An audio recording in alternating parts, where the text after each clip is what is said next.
So we've had this month's PlayStation Plus games for like a week now. It's not a bad lineup, but obviously I'm aware, you guys are aware, there's always going to be a time where you don't like them and you're looking for something new.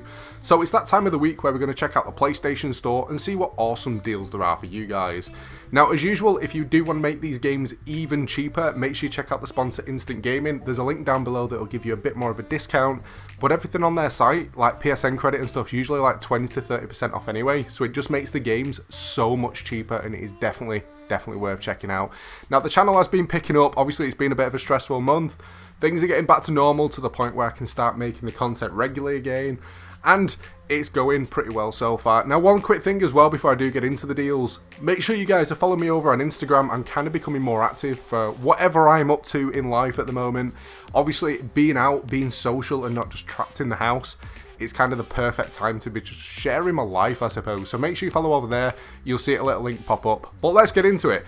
First up, PlayStation Plus discounts. Now, there's two games that I'm going to go for. One of them, it's a single player story campaign. It's not going to be for everyone, but out of all this kind of stuff that I usually complain about getting bored at, it's probably one that I've actually played the most of for quite a long time. And it's Immortals Phoenix Rising. It's the gold edition. It's usually 85 quid. It's currently on sale at £34. I love the game. I don't know whether it's just like the Greek mythology kind of thing within it, whether or not it's the hack and slash monsters, or the fact that you can just climb up really high and float around. It's got loads of puzzles, it's got loads of stuff, it's got a massive open world. It's so addictive to play once you get into it. It is one of them things though, if you've never played it, give it a chance. I know obviously it's a cartoon kind of style, which isn't for everybody, but it is pretty cool. The only kind of game that I could possibly compare it to, even though it is pretty different, is possibly a mixture of like Breath of the Wild and Genshin Impact. I know there's people going to be out there that are like, nah, it's not like that, but for me personally, that's the way that I kind of found it, just in my opinion, especially with some of the puzzles and stuff that you do in the game. But for 34 quid for the gold edition, it is definitely worth picking up. You guys will know, I don't mind my racers, however, I usually stick to the same kind of ones. However, there is something on here that's a little bit different, a little bit weird, but again, it's not going to be for everyone, and it's called the Drone Racing League Simulator. So, yeah, it's flying a drone around. It's usually 8 quid to pick up. It's currently like £4 to get on PlayStation Plus while it's on sale. And it is what it is. You kind of design your own like little drones and you fly them around little circuits.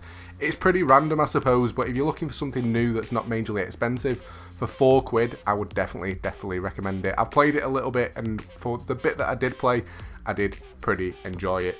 But the next section that we're going to look at is games under £15. Now, the first one that I'm going to go for is a pretty old school game. It's probably one that a lot of you guys have played. However, if you've never played any of the franchise, it's a perfect place to kind of start because it's a bit of a mix. It's got a load of other stuff in it. It's Assassin's Creed Black Flag. Now, this game usually is like 16 quid. It's been out quite a long time. And again, it's another one that's like £4 to pick up. If you played Assassin's Creed, you'll know how the game works. It's an open world game where you go around and you'll get a target that you have to eliminate. You'll have to get into certain areas, but to get through those areas, you have to sneak around, assassinate people to get to the main target, to kill them, to sometimes get like information and stuff. The areas are pretty big. You have to parkour around to kind of get to certain places, hide in the long grass and all that sort of stuff. However, with Black Flag, the one thing that makes it different is it's a pirate take on the game. So apart from that side, you literally get to have your own pirate ship that you get to upgrade, progress through, getting massive sea battles. Literally, you can go whaling, you can go hunting for treasure. There's big boss pirate ships and stuff as well. It's an amazing game, and for 4 quid, the gameplay length of this game, you can put so many hours into it and have so much fun. But again, it is single player, so I know there's going to be a lot of people that are out there that are more looking for something to play with their friends. However, if you are into your story-based campaign games, it's definitely a good one. Second one that I'm going to go for is a game that I've already mentioned. It's a previous PlayStation Plus title, and it's called Bugsnax. Now, this is a PS4 and a PS5 game. It's usually pretty cheap anyway, 18 quid. You can currently get it though at like £10, and it is pretty cool. It's really cute. Again though, it is only a single player game, and pretty much you're a little character going around an island trying to collect these creatures that are made out of snacks.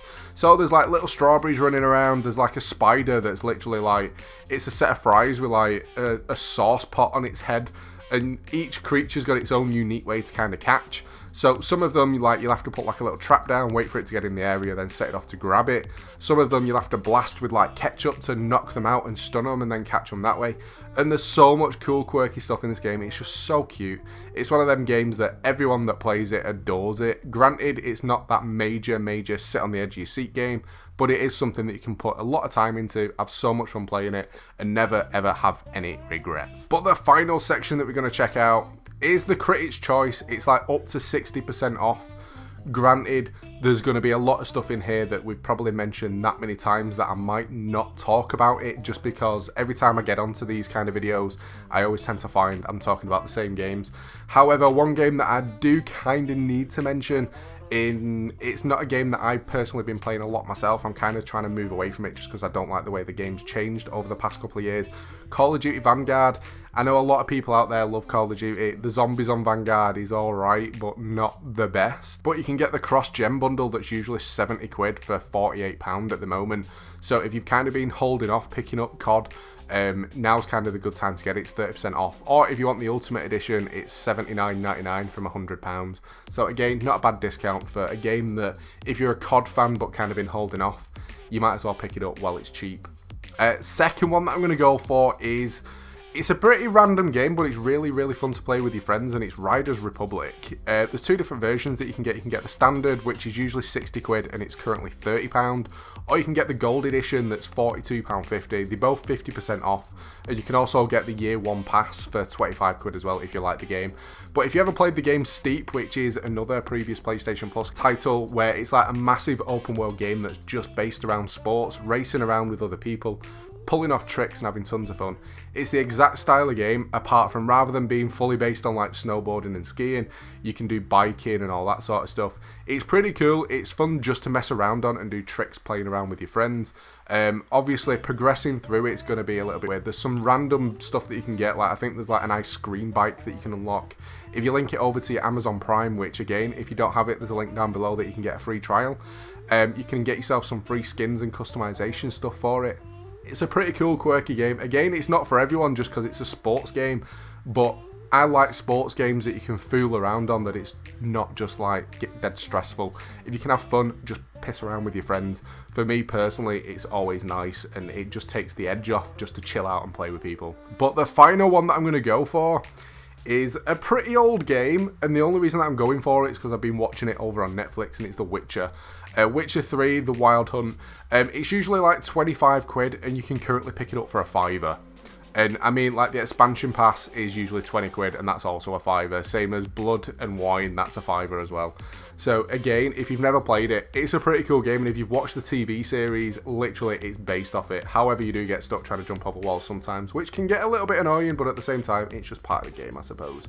But again, it's a massive RPG game, which you can imagine what it's like. You're running around doing a main story, and the amount of people that are asking the Witcher to do work for them to go and kill and hunt down a monster, as it is in the TV show. Literally exactly the same, to the point you can play the game for like 12 hours and then realise you've not done a single actual quest. You've just been messing around doing side missions and stuff. But again, it's tons of fun. You go around collecting all herbs and stuff as well for potions and bits and bobs, so it's got the crafting element in it as well. And for a £5, the game is just got so much into it that it is literally the best time to pick it up, and it's one of them games that I think everyone should play anyway. But yeah, that's pretty much it. I mean, there is one other game that's kind of like the daily, weekly kind of deal, and that's Guardians of the Galaxy, which is 40% off at the moment. Not a game that I played, even though I kind of want to. I just think the way that the Marvel Avengers game was a bit of a letdown, I was a little bit worried that this were going to be the same.